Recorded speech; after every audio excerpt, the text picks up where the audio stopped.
ಚಂಬುಗುಡ್ಡೆ ಹಿಂದೂ ರುದ್ರಭೂಮಿಯಲ್ಲಿ ವಿದ್ಯುತ್ ಚಿತಾಗಾರದ ನಿರ್ಮಾಣ ಕಾರ್ಯ ಪೂರ್ಣಗೊಂಡಿದೆ. ಇನ್ಫೋಸಿಸ್ ಫೌಂಡೇಶನ್ ವತಿಯಿಂದ ನಿರ್ಮಿಸಲಾದ ಚಿತಾಗಾರದ ಹಸ್ತಾಂತರವನ್ನು ಶೀಘ್ರವೇ ಉಳ್ಳಾಲ ನಗರಸಭೆಗೆ ವಹಿಸಲು ಫೌಂಡೇಶನ್ ತೀರ್ಮಾನಿಸಿದೆ. 1.80 ಕೋಟಿ ರೂಪಾಯಿ ವೆಚ್ಚದಲ್ಲಿ 3000 ಚದರ ಅಡಿ ವ್ಯಾಪ್ತಿಯಲ್ಲಿ ನಿರ್ಮಾಣವಾದ ಕಟ್ಟಡದೊಳಗೆ ಕ್ರಿಮೆಟೋರಿಯಂ ಬಹುಭಾಗವನ್ನ ಹೊಂದಿದ್ದು, ಉಳಿದ ಸ್ಥಳದಲ್ಲಿ ಎಲೆಕ್ಟ್ರಿಕಲ್ ಕೊಠಡಿ, ಕಚೇರಿ, ಶೌಚಾಲಯವನ್ನ ನಿರ್ಮಿಸಲಾಗಿದೆ. 2021 ಜುಲೈ 12ರಂದು ವಿದ್ಯುತ್ ಚಿತಾಗಾರದ ಶಿಲಾನ್ಯಾಸವನ್ನ ಜಿಲ್ಲಾಡಳಿತ ಹಮ್ಮಿಕೊಂಡಿತ್ತು. ನವೆಂಬರ್ 30ರಂದೇ ಕಾಮಗಾರಿ ಪೂರ್ಣಗೊಂಡಿತ್ತು. ಆ ಬಳಿಕ ವಿದ್ಯುತ್ ಸಂಪರ್ಕದ ವ್ಯವಸ್ಥೆಯಾಗದ ಹಿನ್ನೆಲೆಯಲ್ಲಿ ಹಿನ್ನಡೆಯಾಗಿತ್ತು. ಇದೀಗ ಕಾಮಗಾರಿ ಪೂರ್ಣಗೊಂಡ 2 ತಿಂಗಳುಗಳ ಬಳಿಕ ವಿದ್ಯುತ್ ಸಂಪರ್ಕವು ಚಿತಾಗಾರಕ್ಕೆ ದೊರೆತಿದೆ. ಇನ್ಫೋಸಿಸ್ ಸಂಸ್ಥೆಯ ಕಾಮಗಾರಿ ಕೈಗೊಳ್ಳುವ IRW ಕನ್ಸ್ಟ್ರಕ್ಷನ್ಸ್ ಕಂಪನಿ ಕಾಮಗಾರಿಯನ್ನ ಅಚ್ಚುಕಟ್ಟಾಗಿ ಪೂರ್ಣಗೊಳಿಸಿದೆ. ವಿದ್ಯುತ್ ಚಿತಾಗಾರದ ಅಳವಡಿಕೆಯನ್ನ ರಾಜ್ಯದಾದ್ಯಂತ ವಿದ್ಯುತ್ ಚಿತಾಗಾರ ರಚನೆಯಲ್ಲಿ ಪರಿಣಿತರಾಗಿರುವ ಬೆಂಗಳೂರು ಮೂಲದ ಪ್ರಭಾಕರ್ ಅವರು ರಚಿಸಿದ್ದಾರೆ.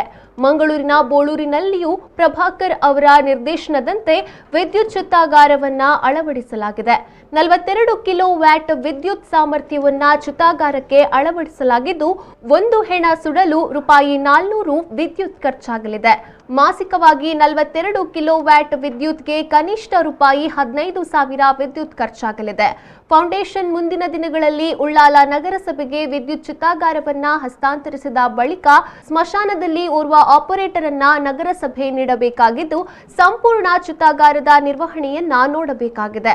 ಸ್ಮಶಾನ ನಿರ್ವಹಣಾ ಸಮಿತಿಯ ಅಧ್ಯಕ್ಷ ಚಂದ್ರಹಾಸ್ ಉಳ್ಳಾಲ್, ಪದಾಧಿಕಾರಿಗಳಾದ ಈಶ್ವರ್ ಉಳ್ಳಾಲ್, ಸುರೇಶ್ ಭಟ್ನಗರ, ವಿಠಲ್ ಶ್ರಿಯಾನ್, ರಾಜೀವ ಮೆಂಡನ್, ರಮೇಶ್ ಮೆಂಡನ್, ಭಾಸ್ಕರ್ ಶೆಟ್ಟಿ, ಸುಂದರ್ ಅಮೀನ್, ಶೇಖರ್ ಚಂಬುಗುಡ್ಡೆ, ಸ್ಥಳೀಯ ನಗರಸಭೆ ಸದಸ್ಯರಾದ ಶಶಿಕಲಾ ಹಾಗೂ ಬಾಸಿಲ್ ಡಿಸೋಜಾ 7 ತಿಂಗಳ ಹಿಂದೆ ಕ್ಷೇತ್ರದ ಶಾಸಕ UT ಖಾದರ್ ಅವರಿಗೆ ಮನವಿಯನ್ನ ಸಲ್ಲಿಸಿದ್ರು. ಸಮಿತಿಯ ಮನವಿಯನ್ನ ಶಾಸಕರು ಜಿಲ್ಲಾಧಿಕಾರಿಗೆ ನೀಡಿದ್ದು, ವಿದ್ಯುತ್ ಚಿತಾಗಾರ ನಿರ್ಮಾಣಕ್ಕೆ ಸಂಬಂಧಿಸಿದ ವ್ಯವಸ್ಥೆ ಮಾಡುವಂತೆ ಆಗ್ರಹಿಸಿದ್ದರು.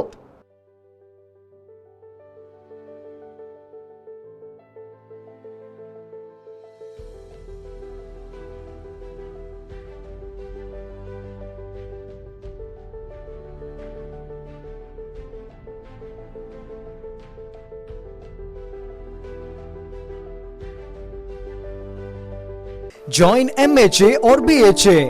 Admissions open for Masters of Hospital Administration 2 years full-time and Bachelors of Hospital Administration 3 years full-time courses for 2021-2022.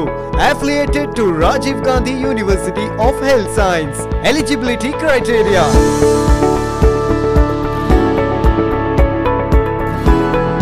AJ Institute of Hospital Management and AJ Hospital and Research Center, Kuntikana, Mangaluru.